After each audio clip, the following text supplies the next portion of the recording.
সংবাদ সবাইকে স্বাগত জানাচ্ছি। আমি ফিরোজ তোহা। শুরুতেই সংবাদ শিরোনাম। ৬ মাস ধরে হত্যার পরিকল্পনা।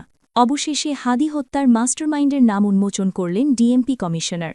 হাদিকে হত্যায় অংশ নেন মোট ১৭ জন। আশা ছেড়ে দিয়েছেন চিকিৎসকেরা। ওবায়দুল কাদেরের অবস্থার আরও অবনতি। নির্বাচনে জিততে বিএনপির মাস্টার প্ল্যান।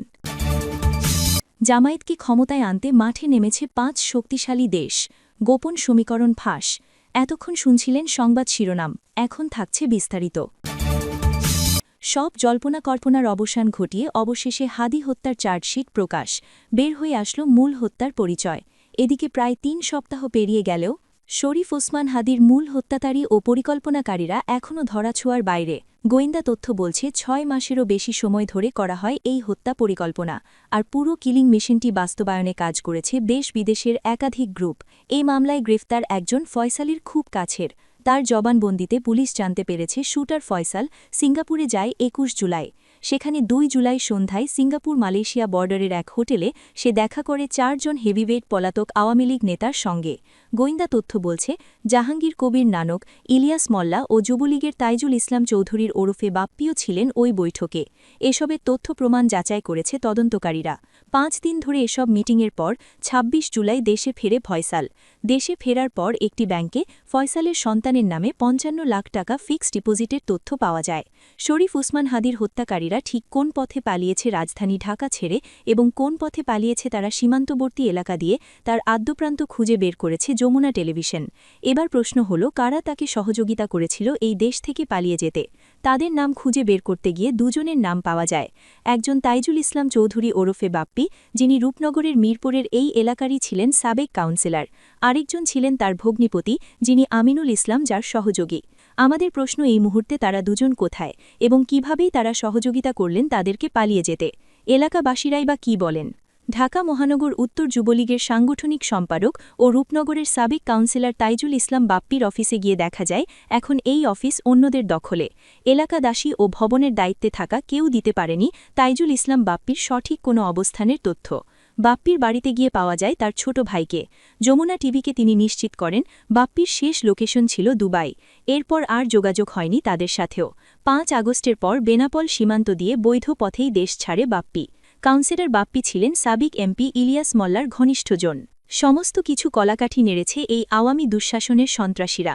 এই সন্ত্রাসীদের যাদের নাম এসেছে তাদের অন্যতম একজন হচ্ছে এই তাইজুল ইসলাম বাপ্পি। গোয়েন্দা তথ্য বলছে বাপ্পির দিক নির্দেশনায় তার ভগ্নিপতি আমিনুল ইসলাম ব্যবস্থা করেন ফয়সাল আলমগীরের পালিয়ে যাওয়ার রুট। এরই মধ্যে গ্রেফতার আছে আমিনুল। দালাল ফিলিপের মাধ্যমে হালুয়াঘাট সীমান্ত দিয়ে হত্যার রাতেই ভারতে পালিয়ে যায় ফয়সাল ও আলমগীর। নেট দুনিয়ায় কিংবা খবরের শিরোনামে সবসময় নিজেকে আলোচিত রাখতেন যিনি, তিনি নিষিদ্ধ দল আওয়ামী লীগের সাধারণ সম্পাদক ও সেতুমন্ত্রী ওবায়দুল কাদের। নিয়মিতই বিরোধী দলের সদস্যদের নিয়ে কটাক্ষ এবং নানা হাস্যরস পড়ে সবসময় নিজেকে জাহির করে বেড়াতেন তিনি। কিন্তু সময় বদলেছে।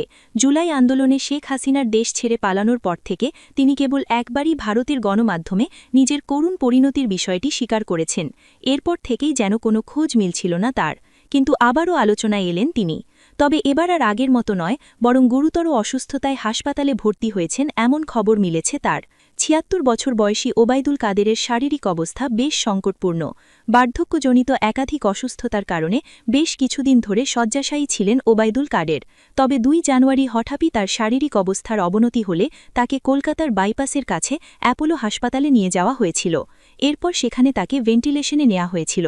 তবে চিকিৎসকেরা জানিয়েছেন তিনি এতটাই দুর্বল যে নতুন করে কোনো ধরনের চিকিৎসা নিতে পারছেন না।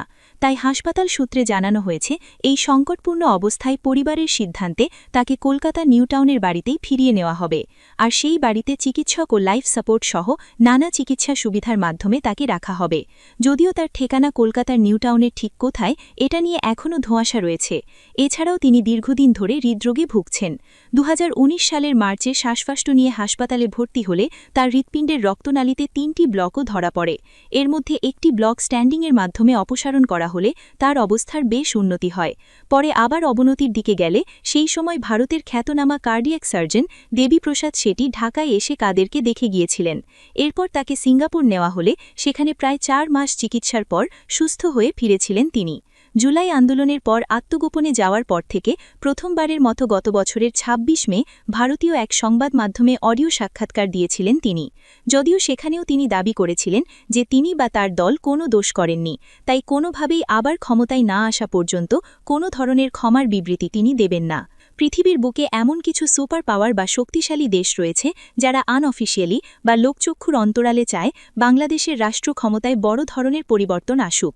আরও সুনির্দিষ্ট করে বললে তারা চায় আগামীতে বাংলাদেশের মসনদে বসুক বাংলাদেশ জামায়াতে ইসলামী। অবাক হচ্ছেন, ভাবছেন এটি কি কোনো ষড়যন্ত্র তত্ত্ব নাকি বাস্তবের কোনো গভীর খেলা?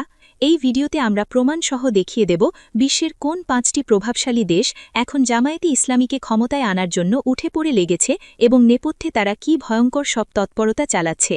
তাদের কূটনৈতিক চাল এবং গোয়েন্দা রিপোর্টগুলো বিশ্লেষণ করলে এমন কিছু তথ্য বেরিয়ে আসে যা আপনার চিন্তার জগৎকে ওলটপালট করে দেবে।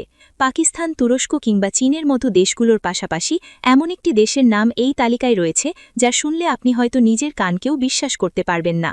চলুন একে একে সে দেশগুলোর মুখোশ উন্মোচন করা যাক। বাংলাদেশের রাজনীতি এখন আর শুধু ঢাকা শহরের রাজপথে সীমাবদ্ধ নেই, এটি এখন আন্তর্জাতিক দাবার বোর্ডের একটি গুরুত্বপূর্ণ অংশ। বিভিন্ন দেশের গোয়েন্দা সংস্থা এবং কূটনৈতিক মিশনগুলোর সাম্প্রতিক কর্মকাণ্ড পর্যবেক্ষণ করলে দেখা যায় তারা একটি নির্দিষ্ট দলের প্রতি তাদের সমর্থন ও আগ্রহ প্রকাশ করছে, আর সেই দলটি হল বাংলাদেশ জামায়াতে ইসলামী।